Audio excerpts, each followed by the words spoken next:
E segundo diálogos obtidos pela Polícia Federal, o ex-banqueiro Daniel Vorcaro e o publicitário Thiago Miranda teriam atuado para tentar impedir o trabalho da jornalista Malu Gaspar, do jornal Globo. As mensagens integram o material incorporado à investigação. As conversas teriam começado depois da publicação de reportagens sobre investigações envolvendo o Banco Master, relacionadas a suspeitas de operações fraudulentas e manipulações de preço. O conteúdo foi extraído de aparelhos eletrônicos apreendidos pela Polícia Federal. Nas mensagens, Thiago Miranda afirma que iria revirar a vida da jornalista. Depois, teria repassado a Daniel Vorcaro informações como dados de familiares, contas bancárias e o endereço da profissional.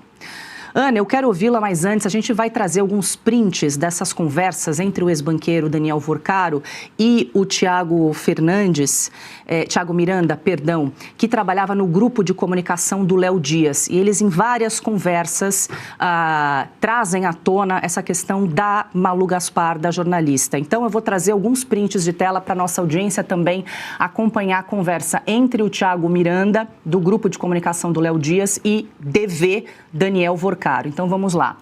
Deus cuida de tudo, estamos juntos. Daniel Vorcaro, agora tenho que frear a Malu Gaspar. É quem vai dar trabalho nos próximos dias. Thiago Miranda, o namorado dela é amigo de uma amiga minha. Daniel Vorcaro, ela vai começar campanha contra se não entrarmos. Thiago Miranda, deixa eu ver o que consigo. Ela já te acionou aí? Daniel Vorcaro, tem que ser com cuidado porque ela é difícil. Depois mais um print das conversas. Daniel Vorcaro, na página seguinte, vamos ter que tentar pegar algo dessa mulher no pessoal. Thiago Miranda responde, exatamente, ela joga baixo, vou revirar a vida dela. Alguma coisa vamos achar. Numa próxima tela de troca de conversas, Daniel Vorcaro, obrigado amigo, mas a questão da Malu, se tiver algo, acho bem válido. Questionar ela agora em off pode arrefecer. Thiago Miranda, ok, meu time está atrás, precisamos achar algo. Até o score dela é quase 1000. 1000 deve ser, o score deve ser no Serasa, né? Que eles devem ter buscado a pontuação dela, que ela é uma boa pagadora. Boa pagadora, além de tudo. PQP. Próxima tela. Thiago Miranda. Nem multa na CNH dela encontrei. Filhos novos ainda também. Te deixo ciente, vou achar algo. Próxima tela. Thiago Miranda. Malu está calada. Me dá até medo do que ela está preparando. Vorcaro. Tá calada não. Vai soltar uma bomba. Mandou perguntas de RPPS, etc. Enfim. Aí, algumas palavras ali, ela não cansa. Próxima tela.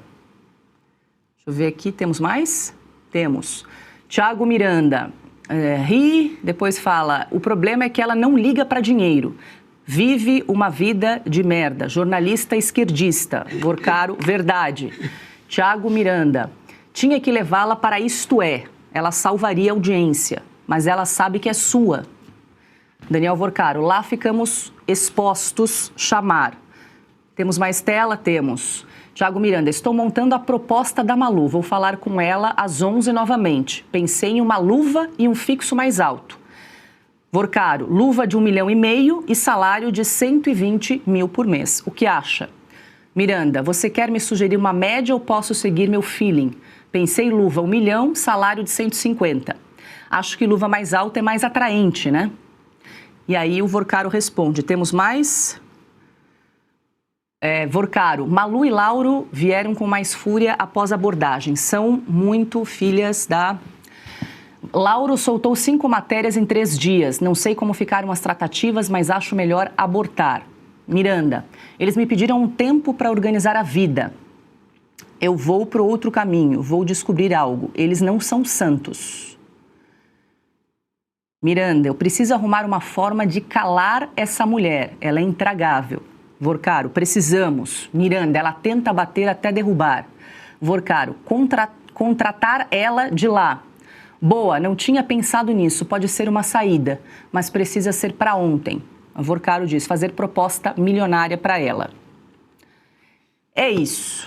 Então, essas foram as últimas mensagens reveladas, Ana. Eu quero ouvi-las sobre essas conversas entre Daniel Vorcaro e Tiago Miranda, que é o CEO do grupo de comunicação Léo Dias. É bastante chocante. O Globo, inclusive, já se manifestou. Queria trazer aqui a mensagem que o Globo já publicou. Acho que nós temos aqui, né? Aí, a nota oficial: o Globo repudia a devassa ordenada pelo investigado na vida da colunista Malu Gaspar, uma das mais respeitadas jornalistas do país. A ação, como deixa claro a troca de mensagens, visava calar a voz da imprensa e revela o modus operandi do grupo criminoso que já havia ameaçado de ato violento outro colunista do jornal. Os envolvidos nessa trama de perseguição devem ser investigados com rigor. O Globo e seus jornalistas não se intimidarão e seguirão acompanhando o caso e trazendo luz às informações de interesse público. Primeiro, minha solidariedade aí à jornalista Malu Gaspar, que deve estar passando um período bastante difícil, de muita pressão, não é de hoje, não é, Ana? Paula, essas mensagens que você leu, elas são assustadoras, porque se nós presenciamos aqui na Oeste o use a criatividade, conversado por 2 juízes auxiliares ao ministro Alexandre de Moraes, né? Não acharam nada na revista Oeste, use a criatividade. Agora nós temos o joga baixo, é só jogar baixo. E contra o jornalista Lauro Jardim também as ameaças, né, de agressões físicas, ou seja, a imprensa sob ataque. E aí a imprensa, você pode... Estou falando de uma imprensa... aqui nós vamos defender, acho que o mestre Augusto pode até falar mais sobre isso, a imprensa. Você pode ter um lado político, um lado ideológico, imprensa é imprensa, e você do outro lado escolhe o que você quer fazer, o que você quer ler, o que você quer consumir. Agora, fato é, Paula, que a Malu Gaspar é uma jornalista independente. Eu já vi matérias da Malu, ela bate para os 2 lados, é uma jornalista raiz, old school, né, digamos assim, uma jornalista investigativa que não tem medo de sair procurando, puxando os fios, investiga bastante, e vou achar algo, joga baixo e vou achar algo. Pois bem, Paula, assim que essas informações foram disponibilizadas hoje mais cedo, eu fiz algumas apurações em torno desse caso, de pessoas ligadas a esse caso, e o que eu pude apurar, Paula, é que houve uma proposta, sim, a Malu Gaspar, uma proposta milionária, e ela declinou de imediato e comunicou ao Globo imediatamente. Ou seja, assim que ela foi abordada, não ouvi isso diretamente da Malu, mas de pessoas em torno deste caso, e essa informação ela é uma apuração de fontes primárias, de que houve sim, e agora, claro, que todos nós, assim como na revista Oeste, usem a criatividade, nós ficamos pensando na própria segurança física da Malu Gaspar. A gente espera que o jornal O Globo, as organizações O Globo, que eles possam estar disponibilizando uma equipe de segurança para Malu Gaspar, porque nós estamos falando de bandidos que ameaçaram, trocaram mensagem para agredir um jornalista, inclusive um jornalista que eles já tinham dividido o palco, porque nós já mostramos vídeo aqui do Lauro Jardim e do Daniel Vorcaro dividindo o palco, e numa cerimônia, enfim, numa reunião aberta ao público, numa cerimônia, não sei se era banco, se era alguma instituição, e o Vorcaro, inclusive, dizendo, não, aqui o jornalista elogiando o Lauro Jardim, e logo depois a gente viu aquelas mensagens dele falando, não, tem que dar na boca, tem que quebrar os dentes. Nós estamos falando de bandidos. A história dos 129 milhões da mulher do Moraes até hoje não foi esclarecida. O tal suicídio do Sicário até hoje não foi esclarecido. O que acontece nos bastidores, nós estamos falando de bilhões de reais que correm para calar todo mundo, para comprar todo mundo, parlamentares, judiciário, executivo, para ameaçar jornalistas. Então, Paula, é uma situação gravíssima essa. Essas ameaças contra a jornalista Malu Gaspar, vou achar algo, joga baixo. E não acharam nada. Ou seja, é uma jornalista independente, repito, que comunicou ao jornal O Globo, às organizações O Globo, que havia recebido essa proposta e que estava declinando. Até quando, Paula? Até quando? O Brasil hoje não vive só uma ditadura que tem presos políticos, pessoas idosas presas inconstitucionalmente, injustamente, um ex-presidente que não fez nada para ser condenado a 26 anos de cadeia e várias outras pessoas. E agora nós temos uma imprensa ameaçada. Revista Oeste, Malu Gaspar, Lauro Jardim, quem mais? Quantos mais estão sendo ameaçados por aí que a gente ainda não sabe? Augusto, só para a gente trazer, porque nesses prints que foram recuperados do celular de Daniel Vorcaro entre os meses de março e abril de 2025, tem inclusive uma cópia da proposta comercial que foi feita à jornalista Malu Gaspar. Nós temos inclusive para exibir na tela, está em letrinha miúda, mas só para a gente trazer, data de 9 de abril de 2025, convite... Prestação de serviços para grupo Léo Dias de Comunicação. E ali jornalista tentando subornar jornalista. Quem sabe? Jornalista entre aspas. Né? Exato. Muitas aspas, né? Bota aspas nisso. Escopo, prestação de serviços como jornalista e apresentadora, remuneração mensal de R$120 mil, um bônus de R$1.500.000 como pagamento na assinatura do contrato.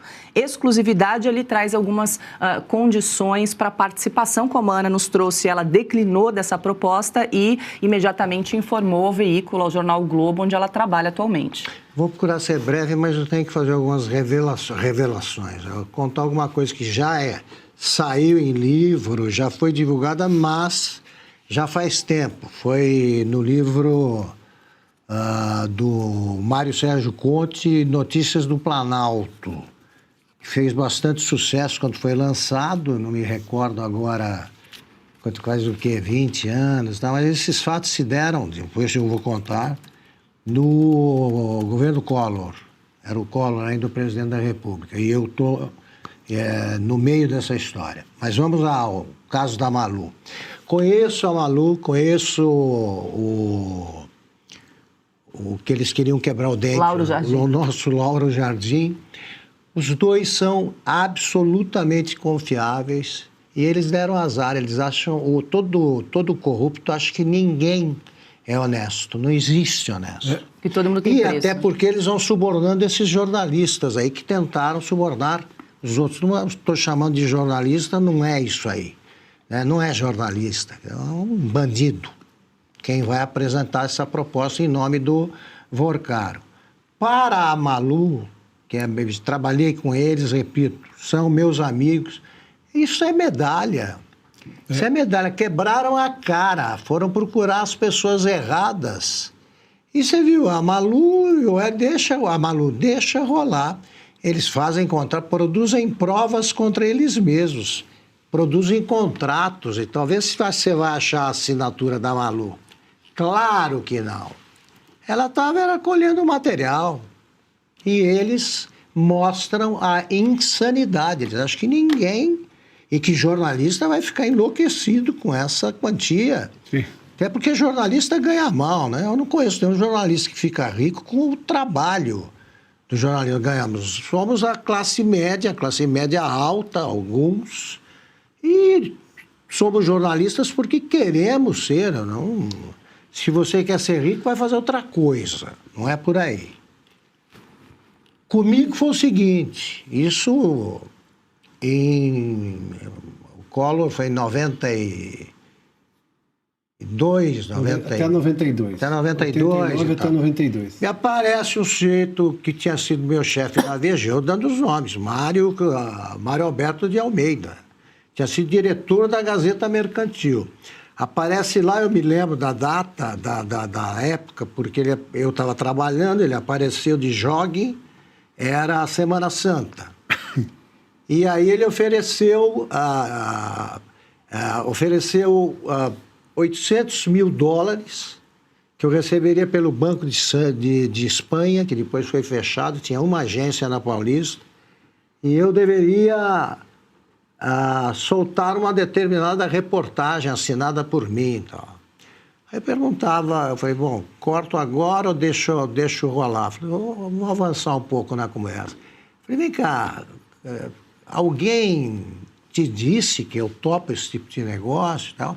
Ele falou, não, ninguém falou nada, por isso que eu vim conversar com você, porque eu sou teu amigo. O cara tinha sido meu chefe na Veja, e na época estava com uma fábrica de macarrão, estava tudo cortina de fumaça, ele estava subornando gente. E aí ele deu meu salário em centavos, que eu ganhava, eu era diretor do Estadão, diretor de redação.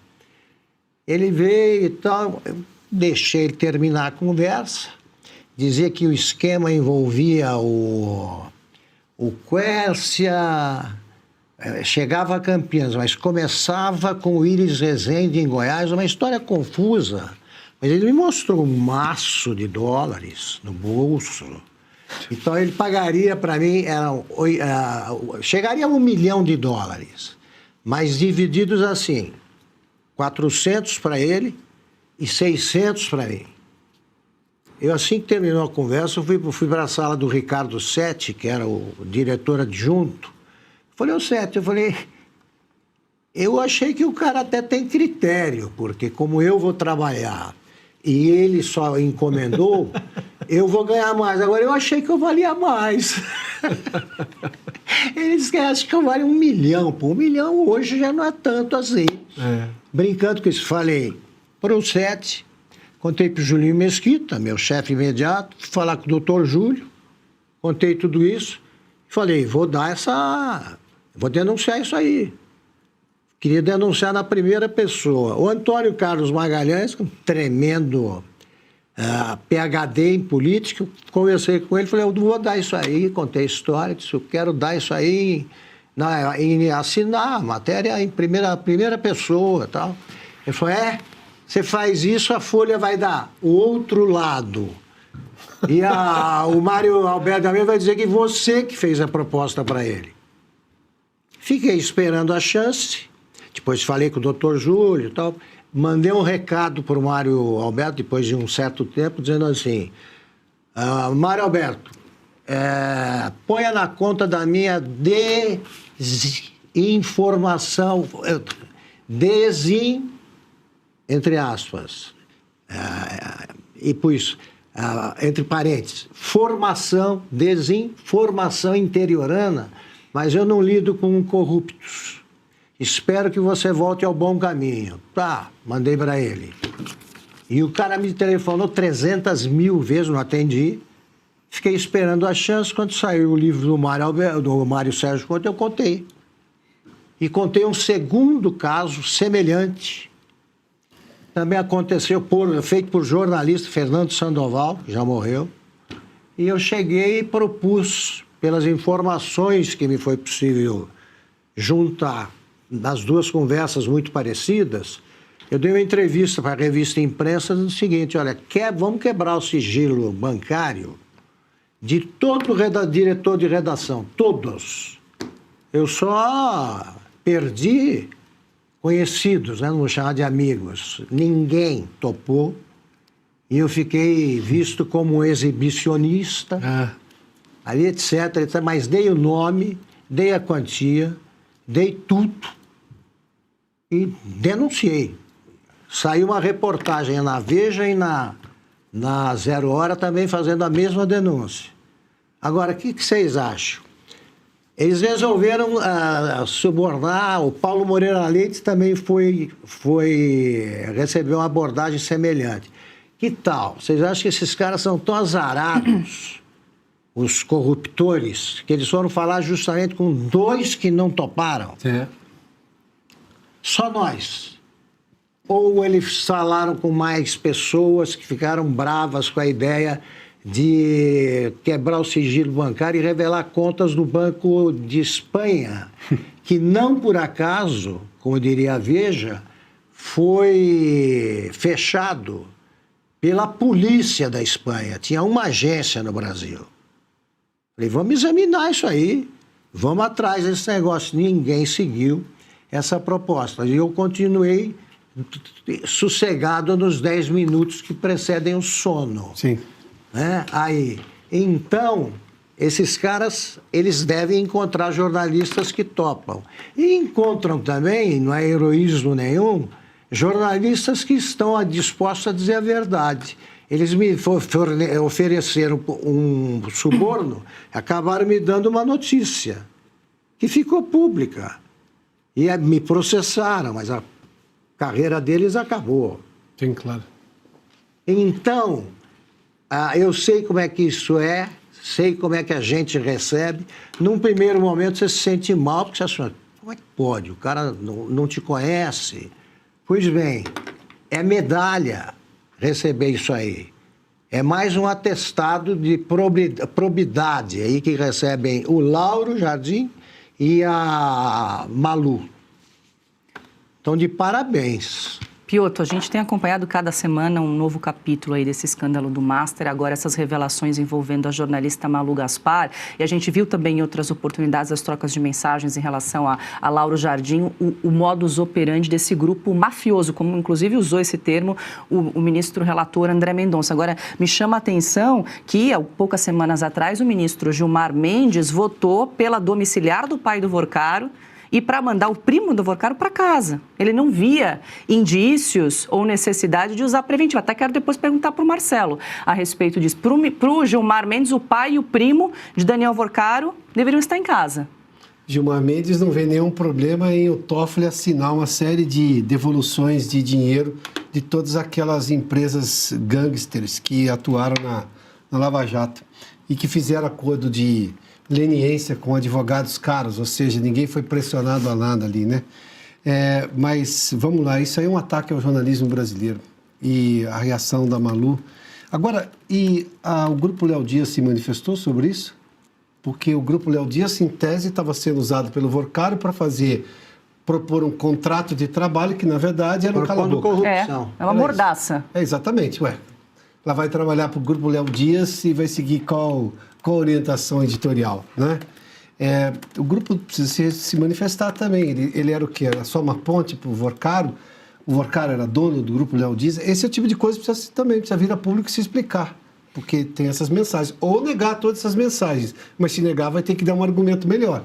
Alguma coisa precisa fazer. Silêncio não vale nessa hora.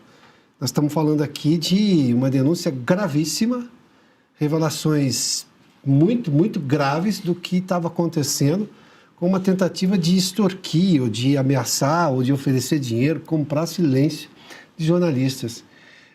No Brasil do Lula, da democracia, nós vimos desmonetização de canais, inclusive a Oeste, mas vários outros perfis foram desmonetizados também. Ameaças, com muita ameaça para, obviamente, tirar contas das pessoas. Agora a gente está vendo aí empresários ligados ao poder. O Vorcaro foi recebido na sala do Lula, tá? O Lula deu conselho para ele não vender o banco para o BTG, ao lado do presidente do Banco Central, o que viria a ser presidente do Banco Central, o Galípolo. Esse é o Vorcaro. Esse é o Lula que recebeu o Vorcaro. Enfim, está muito claro quem é quem nessa história, né? Quero ouvir o Marcelo também, inclusive, Marcelo, sobre esses requisitos de prisão preventiva. Mas antes, deixa eu só voltar para a Ana, que ela queria fazer um complemento antes de passar para o Marcelo. Rapidinho, Paula, 30 segundos. Tô vendo o pessoal aqui no chat dizer que a Malu sumiu, não está na Globo News mais, mas Malu é da época e da estirpe aí, né, do nosso mestre Augusto, Alexandre Garcia, e eu sei que a Malu não está na Globo News porque ela fez uma cirurgia no manguito rotador, ela fez uma cirurgia delicada no ombro e por isso ela não está na Globo News. Não é por medo, não. Porque a Malu é uma jornalista corajosa e provavelmente deve estar usando a cirurgia em casa para continuar investigando tudo que ela sempre se dedicou. Então, não é medo, não. Ela está apenas se recuperando de uma cirurgia no ombro. A Malu acompanha o caso do Master há bastante tempo, foi reportagem acho que de 2024 ou 25, início de 25, ela publicou ali que 3 gerentes da Caixa Econômica Federal foram exonerados porque se recusaram a comprar letras de câmbio, letras financeiras do Banco Master no valor de R$500 milhões. Isso ela já tinha denunciado algum tempo atrás, então ela já estava no encalço ali acompanhando o escândalo do Master há bastante tempo. Agora, desculpa, Marcelo, quero ouvi-lo também sobre essa questão dos requisitos da preventiva, de Daniel Vorcaro, do pai, do primo, enfim, dessa organização criminosa, porque sim, a Polícia Federal pegou ali trocas de mensagens, inclusive quando a operação já estava em andamento, mensagens ameaçando jornalistas, ameaças de extorsão também durante a operação Compliance Zero. Aliás, esses jornalistas da Isto É e tal estão todos comprados, né? Sim, acho que a Isto É, salvo engano, faz parte do grupo aí do ex-banqueiro. Desculpe, Marcelo. É um caso clássico, né? Até a prisão preventiva tem basicamente 3 fundamentos, de forma resumida. Um é o perigo de fuga, né? O outro é o perigo de prosseguimento da conduta criminosa, quer dizer, aquele indivíduo em liberdade vai continuar provavelmente cometendo crimes, e o outro, que é o que tem mais a ver com essa situação, é o que a gente chama de conveniência da instrução criminal, ou seja, é o perigo para a prova. É aquele investigado ou réu que, em liberdade, ele ou os capangas, né? Vou usar capanga porque isso aqui isso é coisa de gangster, né? Acho que não tem dúvida. Isso é coisa de quadrilha, né? Então, ele e os capangas, eles vão se aproveitar lá da organização deles, do fato de responderem ao processo em liberdade, para ameaçarem testemunhas, para calar testemunhas, né? Para destruir provas, etc. Então, isso é um caso clássico de prisão preventiva, para usar a linguagem do Código de Processo Penal, por conveniência da instrução criminal. Instrução é a produção de provas, né? A atividade probatória, que aquele réu ou investigado em liberdade vai prejudicar, seja destruindo documentos, seja ameaçando testemunhas, seja extorquindo testemunhas. Eu anotei um trecho aqui, filhos novos ainda também. Então, olha só o nível, né, de gangsterismo desse pessoal. Quer dizer, que pena que os filhos da Malu, é isso que eles querem dizer, ainda são novos, né? Eu não sei, deve ser crianças ainda. Né? Que pena que os filhos são novos, porque senão a gente ia atrás de alguma coisa que eles tivessem feito para chantagear a mãe. Né? Sei lá, quem é que... Né? Ninguém está livre hoje em dia, sei lá, um filho adolescente que faz uso eventualmente de alguma droga com os amigos em alguma situação assim, e aí eles iriam atrás disso para extorquir a mãe. Isso é quão baixo eles chegam, né? Esse é o nível, né, de gangsterismo desse pessoal. E é uma quadrilha, mas a pergunta que eu acho que nesse momento tem muito brasileiro se fazendo, eu acho até que no nosso chat essa pergunta está sendo feita. Essa é a quadrilha que, por 129 milhões de reais, tem a proteção de um ministro do Supremo? É isso? É essa a situação? Essa é a quadrilha que pagou uma degustação milionária de uísque em Londres para o diretor da Polícia Federal? É isso? Para o Procurador-Geral da República? É essa a situação que nós estamos vivendo? Essas autoridades aceitam favores desse nível de gangsters, né? Porque aí eu já não sei mais o que é pior. Se é a quadrilha ou se são as autoridades que aceitam aquele uísque milionário, aqueles honorários inacreditáveis desse tipo de bandido.